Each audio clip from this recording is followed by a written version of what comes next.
오늘 우리에게 주신 하나님의 말씀 보겠습니다. 신약성경 사도행전 24장 22절에서 27절에 있는 말씀입니다. 사도행전 24장 22절에서 27절에 있는 말씀, 저와 여러분이 한 절씩 교독하도록 하겠습니다.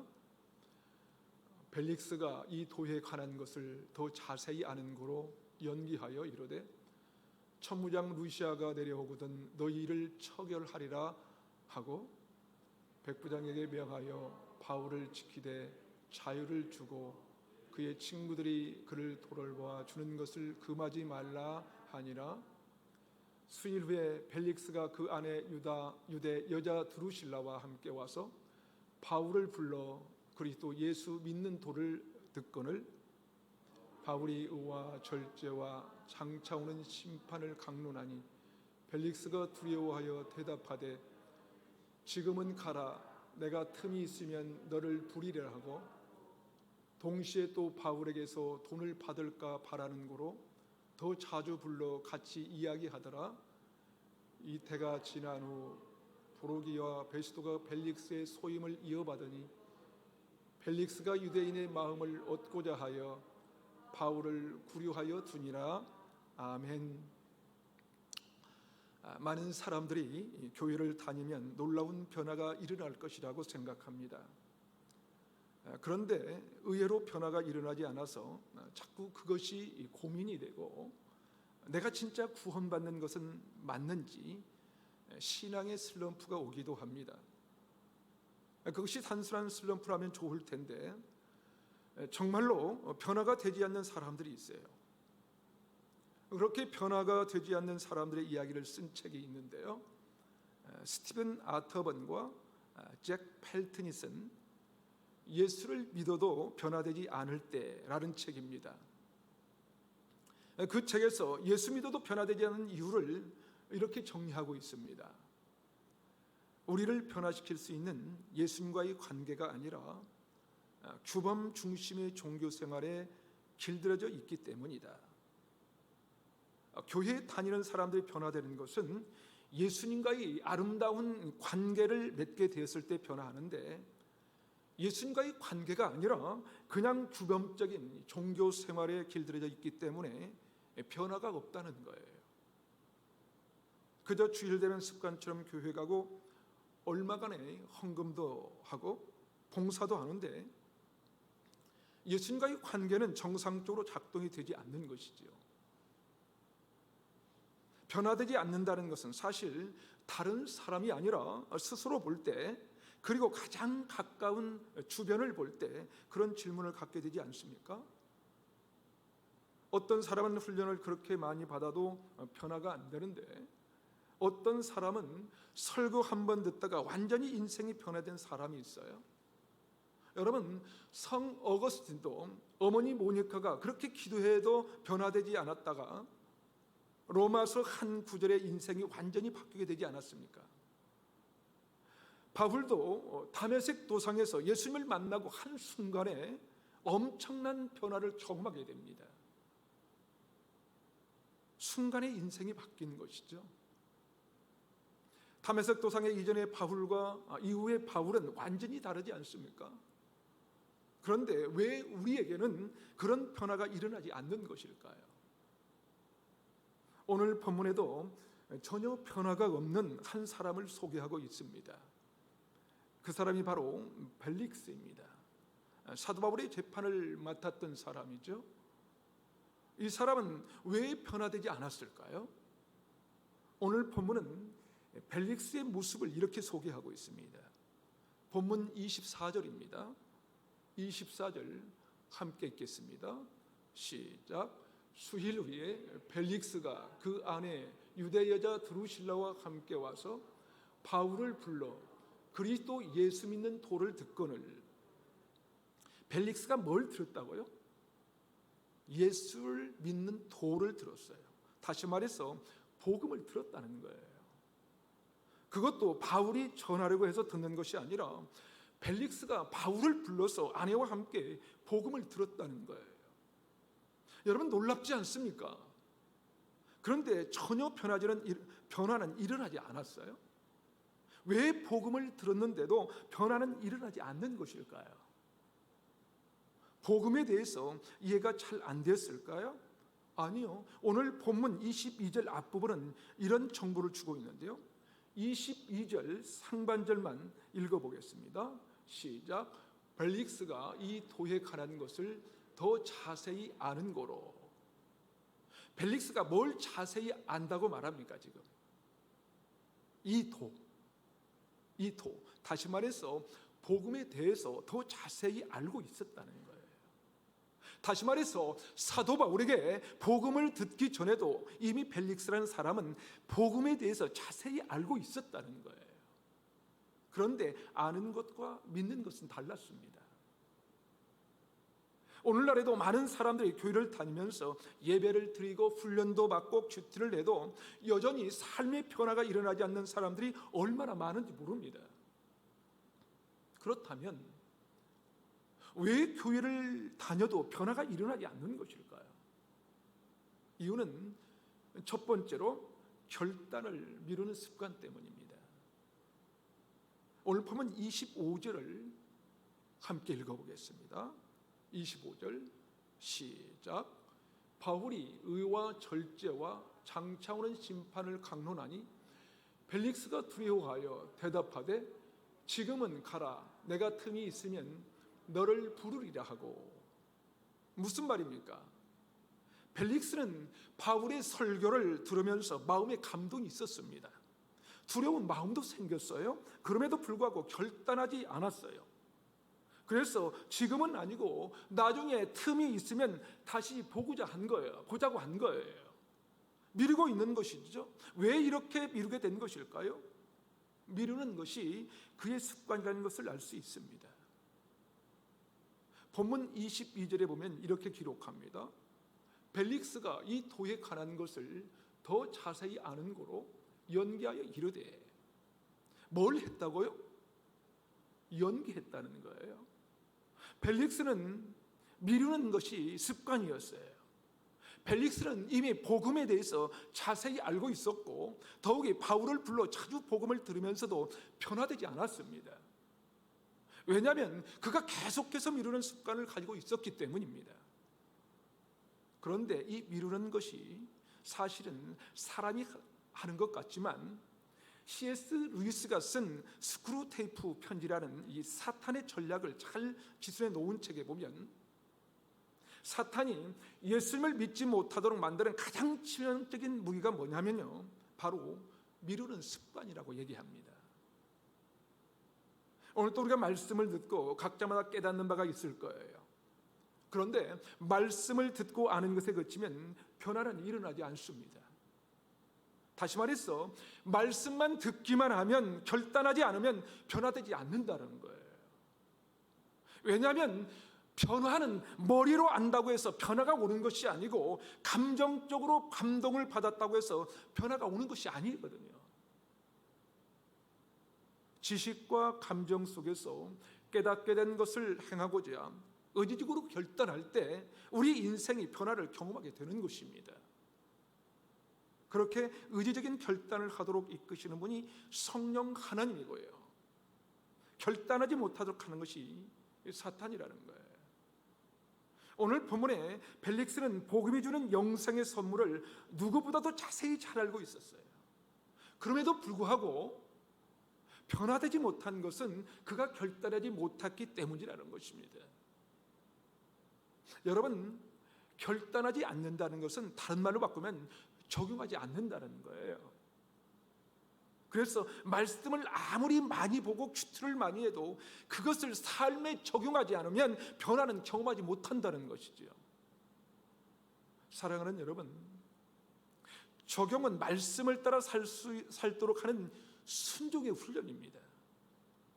그러니까 적용은 다른 말로 바꾸면 순종입니다. 다시 말해서 결단을 미룬다는 것은 순종을 미루는 거예요. 우리가 말씀을 듣고 그 말씀대로 살아내리고 결단한 순간부터 하나님의 역사가 이루어지는 것입니다. 그런 하나님의 역사를 우리가 경험하지 못하는 것은 계속해서 순종하지 않았기 때문입니다. 그래서 야고보서 1장 23절과 24절에 보면 말씀을 듣고 행하지 않는 자는 거울을 보고 자신의 모습을 곧 잃어버리는 자와 같다고 말씀하지 않습니까? 그러게 여러분, 적용이라는 것, 이 적용이라는 것, 다시 말해서 결단한다는 것은 성령 하나님이 내 삶 가운데 깨닫게 하신 진리를 살아낼 때 예수님과 나의 관계가 더 친밀해지고 그분의 임재를 경험하게 됩니다. 그런데 사람들이 왜 미루는 습관을 갖게 될까요? 미루는 습관에 대해서 30년 이상 연구한 윌리엄 너스라는 심리학자가 미루는 습관 버리기라는 책에서 이렇게 말합니다. 많은 사람이 나중으로 일을 미룬다. 그리고 그날이 오면 또다시 나중으로 미룬다. 나중이 더 낫다는 생각은 기대 속에 숨어있는 공통적인 환상이다. 무슨 말입니까? 지금보다는 나중에 하는 게 더 좋겠다는 거예요. 그래서 많은 부모님들이 자녀들에게 어떻게 합니까? 넌 지금은 공부할 때지 교회 갈 때가 아니야. 신앙생활은 입시 끝나고 나중에 하면 돼 라고 하지 않습니까? 헌신은 나중에, 훈련은 나중에 하면 돼 라고 하면서 자꾸 나중으로 미루게 만드는 것이죠.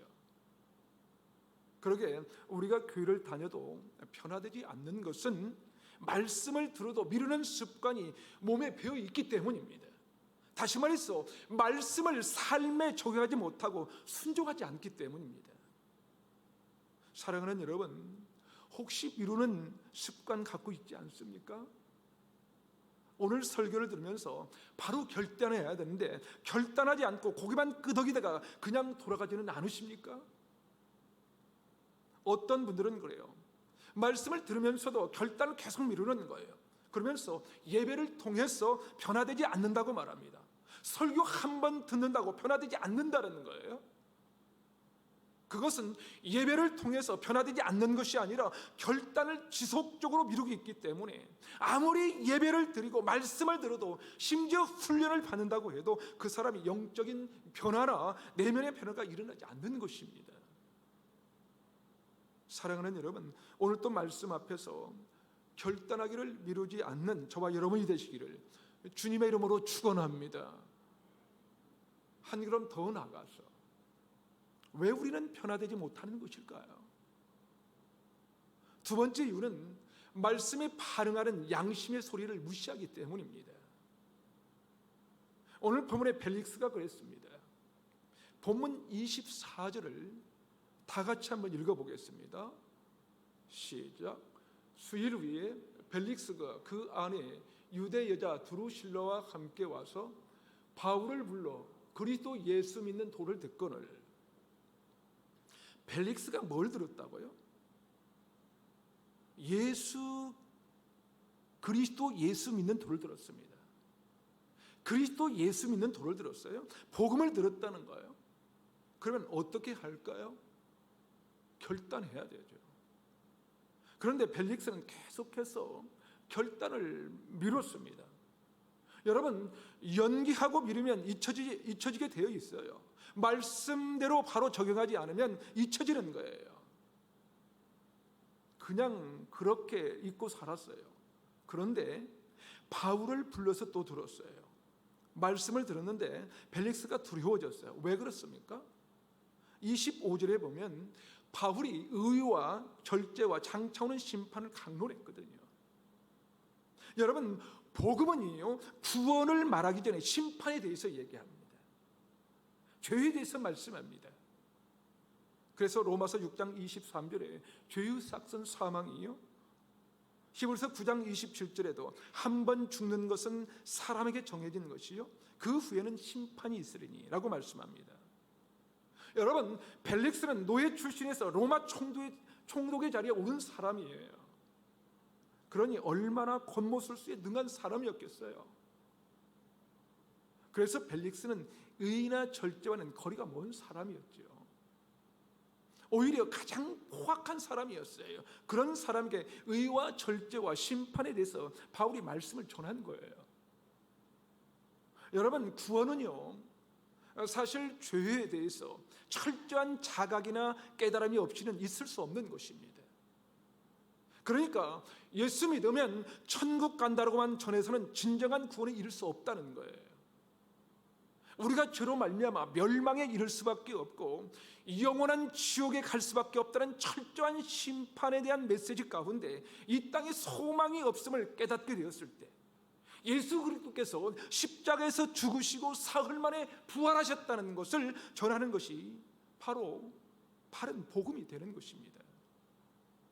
그래서 벨릭스 총독이 바울을 통하여 의와 절제, 심판에 대해서 듣자 두려움이 생긴 것입니다.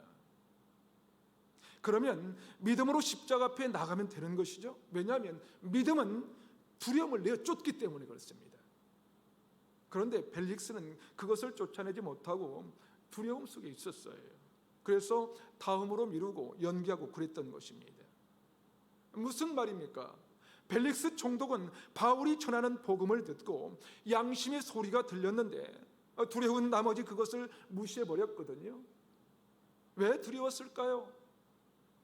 복음은 하나님의 능력이기 때문에 그렇게 포악했던 벨릭스도 죄가 깨달아지게 된 것이죠. 내 의와 절제가 거리가 먼 죄인이구나 하는 것을 깨달았다는 거예요. 그런데 이 양심의 소리를 무시해버립니다. 여러분, 하나님의 말씀을 잘 대하는 설교를 듣다 보면 어떻습니까? 마음에 찔려요. 다 내 얘기 같아요.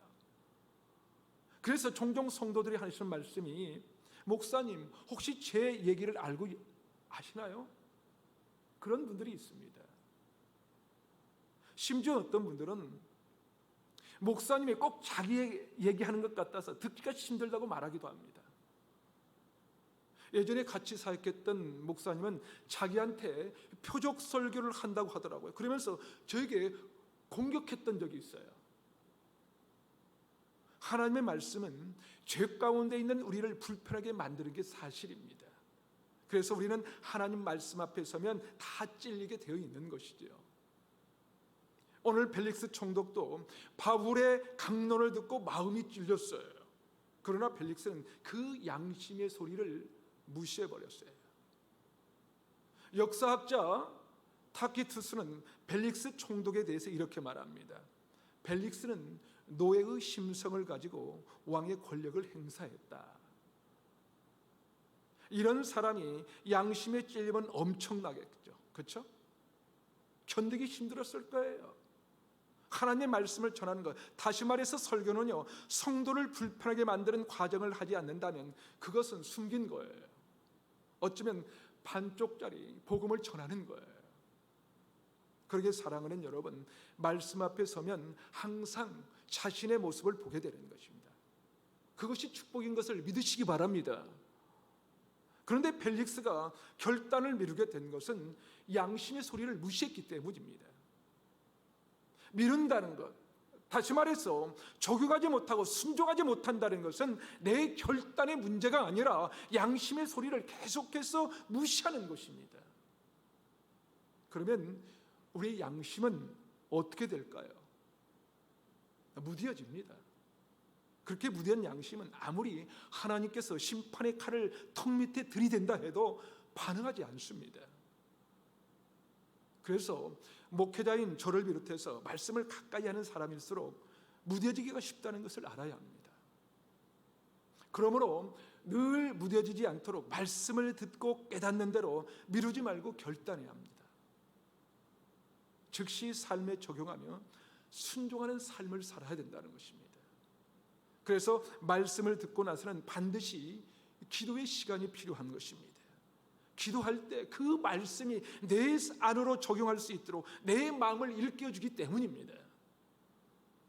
그런데 기도하지 않으면 말씀은 잘 알아요. 그런데 말씀에 반응하지 못해요. 거의 영적인 그 식물 인간이 된 거예요. 지금도 말씀을 듣는 가운데 오늘 말씀이 나에게 하시는 말씀이구나, 그렇게 들려지는 분들이 있을 것입니다. 그렇다면 그것은 하나님께서 여러분의 마음을 두드리고 계신 것입니다.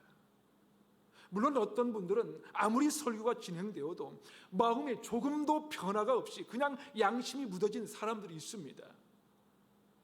아마 그런 분들은 미루는 습관이 너무나 오래됐기 때문에 죄송하지만 정말 변화가 되기 힘든 분들입니다. 그런데 어떤 분들은 안타깝게도 말씀을 들으면서 내 마음에 오늘 말씀이 바로 내에게구나 하는 양심의 소리가 있음에도 불구하고 그 양심의 소리를 거절하는 사람들이 있습니다. 말씀을 들으면서 두려움에 그칠 뿐 양심의 소리를 거절하고 그 두려움 속에서 들리는 하나님의 음성을 거절하는 것입니다. 오늘 본문의 펠릭스가 그랬습니다. 찰스 스윈들 목사님은 그의 책 사도행전에서 이 부분을 이렇게 설명합니다. 펠릭스는 그의 양심이 분명히 그를 괴롭혔음에도 불구하고 확실한 결정을 내리기를 유보했다. 왜 결정을 유보했다고 합니까? 말씀의 감동을 못 받아서요? 말씀의 도전을 못 받아서요? 아니요. 말씀의 도전을 받았지만 그 양심이 분명히 찔림을 받아 괴로움을 당했지만 결단한 것을 미뤘다는 것입니다.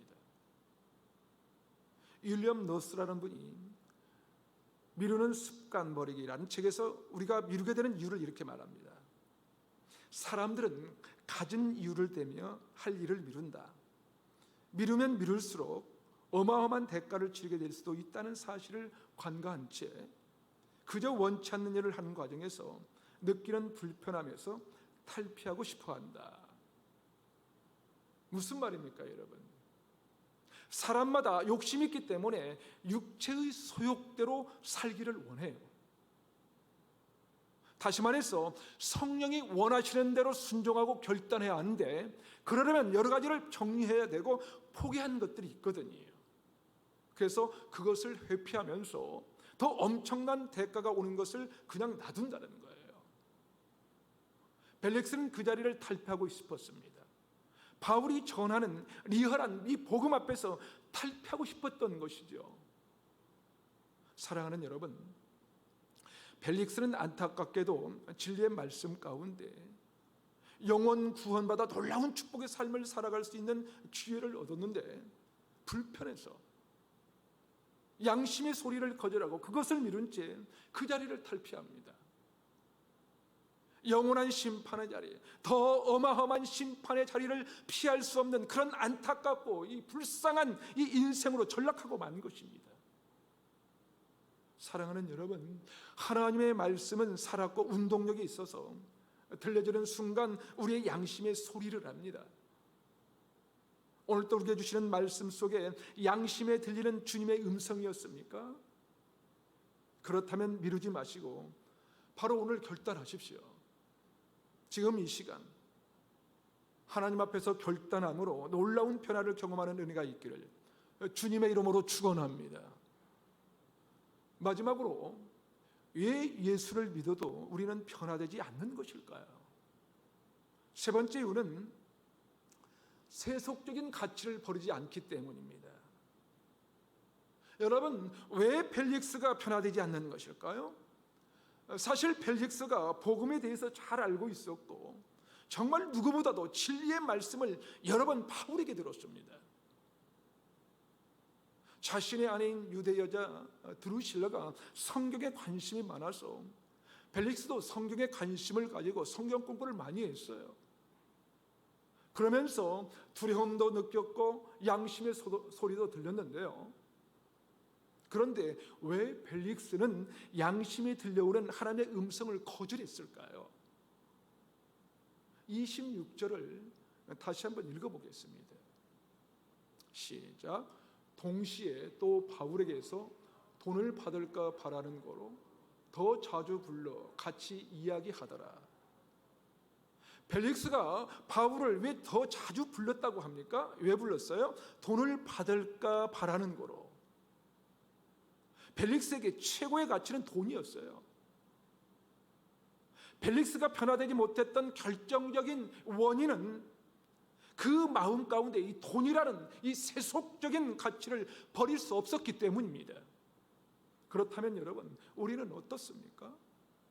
벨릭스와 같이 세속적인 가치에 길들여져 있는 것은 아닙니까? 누가복음 16장 13절을 보면 돈과 하나님을 겸하여 섬길 수 없다고 말씀합니다. 또 디모데전서 6장 10절은 돈을 사랑함이 일만하게 뿌리가 되나니 이것을 탐내는 자들은 미혹을 받아 믿음에서 떠나게 된다고 말씀합니다. 여러분, 오늘날 21세기 세상을 지배하는 가장 큰 사주가 무엇입니까, 여러분? 21세기 시대 정신이 무엇이에요? 세속주의 아닙니까? 그래서 영적인 것에 대해서 가치를 두지 않아요. 그러게 요즘 젊이들에게 복음을 전하는 것이 쉽지가 않습니다. 오늘날 세속적인 가치가 팽배한 이 시대에 벨릭스와 같은 사람들이 많아질 수밖에 없는 것이 사실이죠. 그런데 여러분, 한번 생각해 보세요. 바울에게 무슨 돈이 있었을까요?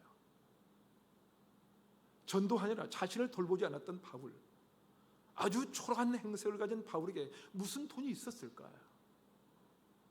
그 얘기가 바로 사도행전 24장 17절에 나와 있습니다.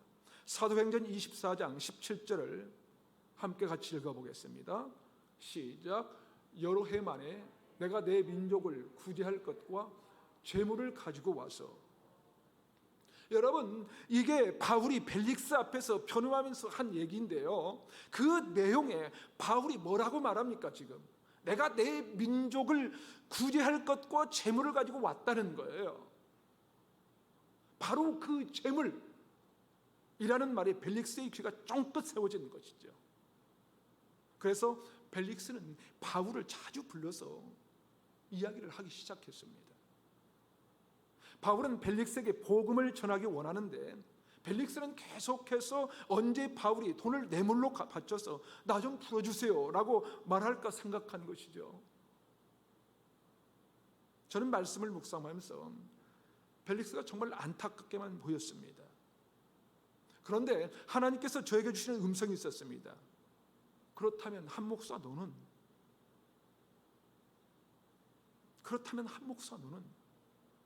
제가 그 한마디 할 말이 없었습니다. 사랑하는 여러분, 여러분은 어떻습니까? 왜 우리가 예배를 드리면서 하나님의 음성을 듣고자 하는 것입니까? 왜 그렇습니까? 나의 내면의 변화, 영적인 변화를 원하는 것이 아닙니까? 마태복음 13장 44절은 이렇게 말씀합니다. 천국은 마치 밭에 감추인 보화와 같으니 사람이 이를 발견한 후 숨겨두고 기뻐하며 돌아가서 자기의 소유를 다 팔아 그 밭을 사느니라. 사랑하는 여러분, 여러분은 보화를 발견하셨습니까? 그리고 그 보화를 기뻐하고 계십니까? 나아가 그 보화를 얻기 위해 결단하고 계십니까? 저는 첫 번째 질문에 주지 않고 아멘이라고 생각했어요. 저는 보화를 발견했으니까요. 그리고 천국의 생명을 얻었으니까요. 그런데 두 번째 질문 앞에 저는 주저할 수밖에 없었습니다. 생각해보니 제 마음 가운데 기쁨이 없었어요. 기쁨이. 나 같은 죄인을 구원하신 하나님의 은혜로 인한 기쁨, 천국 영생으로 인한 기쁨이 저의 삶을 지배하고 있지 않았습니다. 오히려 세상의 염려와 걱정, 또한 내 마음 속에 내 뜻대로 되지 않는 여러 가지 불쾌한 생각 때문에 기쁨을 잃어버린 채 살고 있는 제 모습이 보여졌기 때문입니다. 그래서 그 질문 앞에 아멘이라고 대답할 수 없었습니다. 마지막 질문, 보화를 얻기 위해서 결단하고 계십니까? 저는 날마다 말씀을 전하고 선포하는 목사가 왜 삶에 이 결단이 없고 변화가 없을까 하는 생각이 들었어요. 그렇다면 여러분은 어떻습니까? 말씀에 대한 지식은 늘어나고 배운 것은 점점 더 많아지는데 결단이 없는 것은 아닌가요? 말씀을 들어도 결단이 없고 순종의 삶으로 적용하지 않기 때문에 사람들이 나를 볼 때 변화된 모습이 보이지 않는 것은 아닌가 하는 것입니다. 제가 할렐루야 교회 사역을 마치고 한동안 아무런 사역 없이 그냥 예배만 참석했을 때입니다. 한 번은 제가 섬기던 교구의 그 새 신자분이 이 전화를 하셔서 좀 만나자는 거예요. 그래서 이제 예배를 마치고 할렐루야 교회 식당 앞에서 만나기로 하고 예배를 마친 후 2층 식당 앞으로 가고 있었습니다. 그런데 식당 앞에 서 계셨던 그분이 저를 발견하자마자 갑자기 엉엉 울면서 달리다시피 저에게 오시는 거예요. 그러면서 하시는 말씀이, 제가 목사님을 통해서 많은 은혜를 받았는데 할렐루야 교회를 떠나신다는 말을 들으면서도 인사 못 드려서 죄송해요. 그러면서 주머니에서 이 봉투 하나를 꺼내서 건네주시는 거예요. 사모님하고 식사라도 한번 하시라고 하면서 얼마나 오랜 시간 갖고 다녔는지 이 봉투가 지저분해진 이 봉투를 건네시는데 제가 얼마나 당황이 되는지. 사실 이분은 굉장히 어려운 분이거든요. 이러시면 안 된다고 사용을 했더니 식사라도 꼭 한번 대접해드려야 하는데 못했다고 울먹이면서 크고만 봉투를 내미시더라고요. 할 수 없이 받아오는 제 마음이 얼마나 울컥했는지. 부족한 저희지만 주의 종을 섬기고 싶어 하시는 연로하신 그 성도의 모습을 보면서 참 천국의 보화를 소유한 부유한 분이라는 생각이 들었습니다. 그분은 천국의 보화를 가지셨기에 부족한 저희지만 주의 종을 섬기고 싶은 마음 주실 때 자신의 최선을 다해서 결단하고 순종하지 않았을까 생각이 됩니다. 사실은 제가 한동안 잊고 있었는데 이 말씀을 준비하면서 그분이 생각나게 하시더라고요. 사랑하는 여러분, 돈을 받을까 생각하며 바울을 만나는 벨릭스와 저에게 식사를 하며 꺾깃한 이 5만 원권 한 장을 봉투에 넣어주신 그 성도, 높은 보좌 위에서 누릴 것을 다 누리면서도 여전히 돈을 더 얻을까 하여 복음을 듣고도 결단을 미루는 벨릭스, 그러나 천국 영생을 알기에 그 보화를 소유하고 있기에 어려운 중에도 주의 종을 향한 섬김의 손길을 내미는 그 성도의 모습, 어떤 것이 하나님께서 원하시는 변화된 사람의 이 인생일까요? 사랑하는 여러분, 여러분은 지금 어떤 인생길을 가고 있습니까? 정말 변화된 삶을 살기 원하신다면 오직 예수님만이 내 인생의 최고의 가치인 것을 고백하며 결단함으로 순종의 삶을 살아가는 저와 여러분이 되시기를 주님의 이름으로 축원합니다. 우리 함께 기도하겠습니다.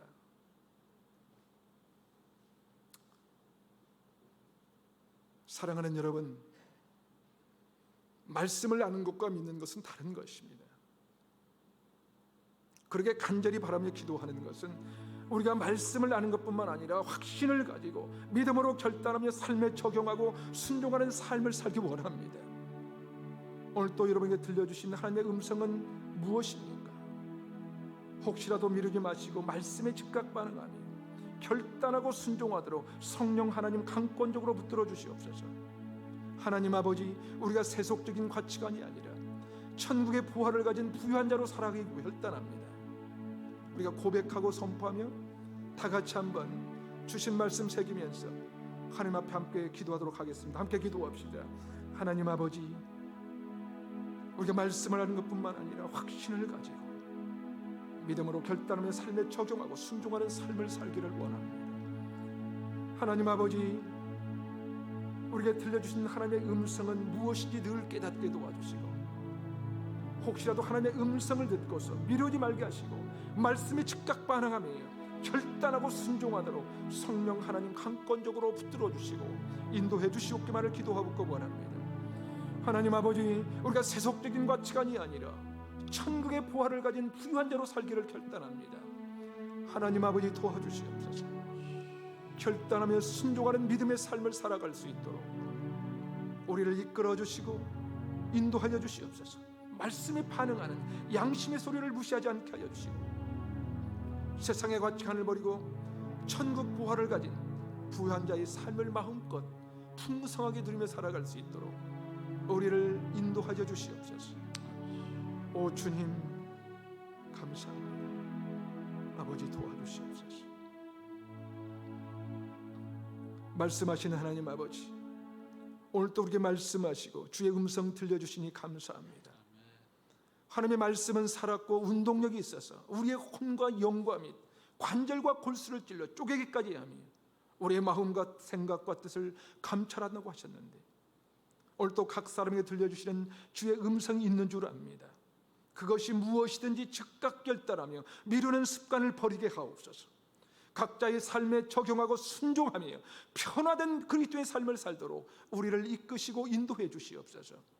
말씀에 반응하는 양심의 소리를 무시하지 않게 하여 주시고, 세상의 가치관을 버리고 천국 보화를 가진 부유한 자의 삶을 살게 하여 주시옵소서. 특별히 우리의 변화된 모습을 통해 우리의 이웃이 예수 그리스도를 만나도록 우리를 구원의 도구, 축복의 통로로 세우시고 마음껏 사용해 주시옵소서. 우리를 사용하실 하나님을 기대하오며 우리의 인도자 되시는 예수님의 이름으로 기도하옵나이다. 아멘.